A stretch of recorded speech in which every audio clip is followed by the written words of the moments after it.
Hello, सुप्रभात बच्चों।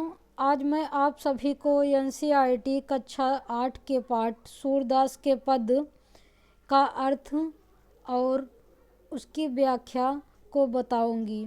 बच्चों, सूरदास के पद का अर्थ जानने से पहले मैं थोड़ा बहुत सूरदास के बारे में भी आपको बताऊंगी। चलिए जानते हैं। सूरदास जी को हिंदी के सर्वश्रेष्ठ कवियों में से एक माना जाता है। इनका जन्म सन 1468 ईस्वी में उत्तर प्रदेश के मथुरा जिले के रूनकता नामक गांव में हुआ था। सूरदास जी भगवान श्री कृष्ण के परम भक्त थे। माना जाता है कि ये जन्मांध थे, पर बहुत सारे विद्वानों में इसे लेकर आज भी मतभेद बना हुआ है। इन्होंने हिंदी साहित्य को बहुत सारी ऊंचाइयां प्रदान की हैं। इनका स्थान हिंदी साहित्य में सूर्य के समान है।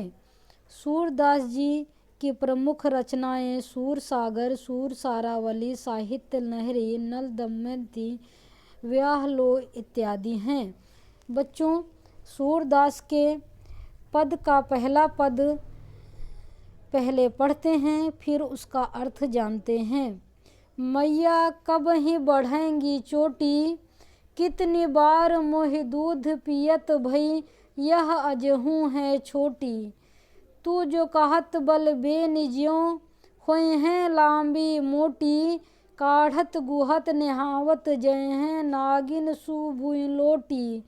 कांचो दूध पियावत पच पच देत न माखन रोटी, सूरज चिर दीवे दौ भैया, हलिहर धर की जोटी।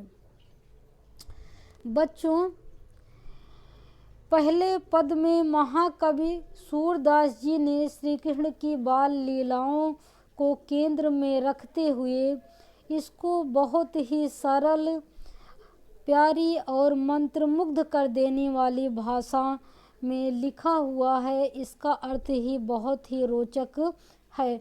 इस पद में वे प्रभु श्री कृष्ण के बचपन के एक किस्से के बारे में हम सभी को बताते हुए कह रहे हैं कि जब यशोदा मैया कन्हैया जी को दूध पिलाने के लिए यह कहती हैं कि यदि तुम रोज दूध पियोगे तो तुम्हारी चोटी बलदाऊ या बलराम भैया जैसे मोटी और लंबी हो जाएगी।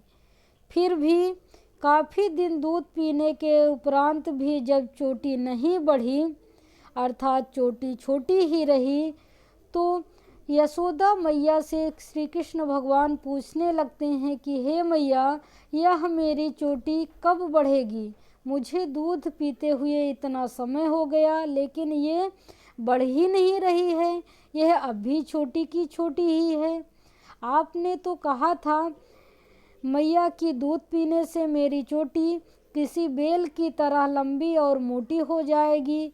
फिर उसे कंघी से संवारा जाएगा, गूथा जाएगा, उसमें फूल लगाए जाएंगे और नहाते समय वह भूमि पर नागिन जैसी लहराएगी।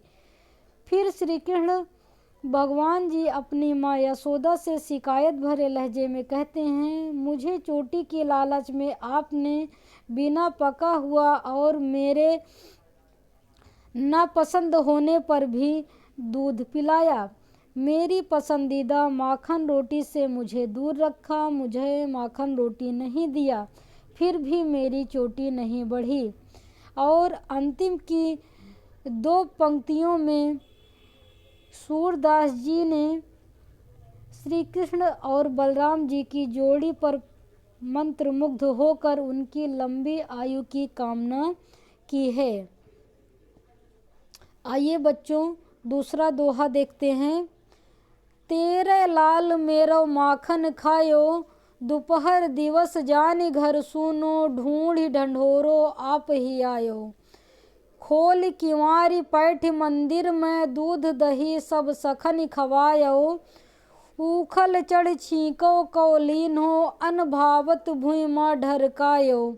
दिन प्रतिहानि होती गोरस की, यह टोढ़ा कैनो ढंग लायो। सूर श्याम को हटक न राखै, तहि पूत अनोखो जायो। दूसरे पद में कविवर सूरदास जी ने श्री कृष्ण के माखन चुराने की आदत और गोपियों की बार बार यशोदा मैया के समक्ष शिकायत लेकर प्रस्तुत होने की दशा को बहुत ही रोमांचक और अनोखे तरीके से प्रस्तुत किया है। आइए बच्चों, इस पद का भी अर्थ समझ लेते हैं। गोपियाँ यशोदा मैया के पास श्री कृष्ण की शिकायत लेकर आती हैं और कहती हैं, हे माता यशोदा, तुम्हारे लल्ला कृष्ण ने हमारा मक्खन चोरी करके खाया है। वे दोपहर में घर को सूना देख करके जब घर में कोई सदस्य नहीं होता है तब अपने दोस्तों के साथ घर में घुसकर दूध दही खा डालते हैं।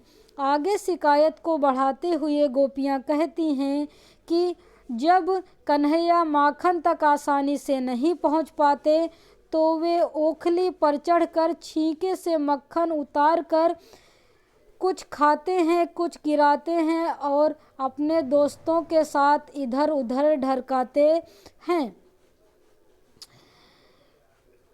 यशोदा मैया, आपने यह कैसा अनोखा शरारती पुत्र पैदा कर दिया है जिसकी वजह से हमें हर रोज़ दूध और दही की हानि हो रही है और आप कन्हैया को रोकती भी नहीं।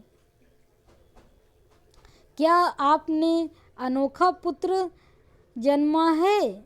यह शिकायत गोपियाँ श्री कृष्ण की लेकर यशोदा मैया के साथ जाती हैं। यशोदा मैया शिकायतों को सुन सुनकर खुश होती हैं और श्री कृष्ण की तरफ देखकर मुस्कुरा देती हैं।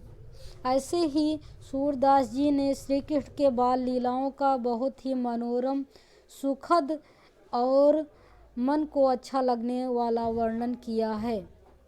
धन्यवाद बच्चों। आशा है कि इन दोनों पदों के अर्थ आपको आसानी से समझने में मदद मिली होगी। धन्यवाद।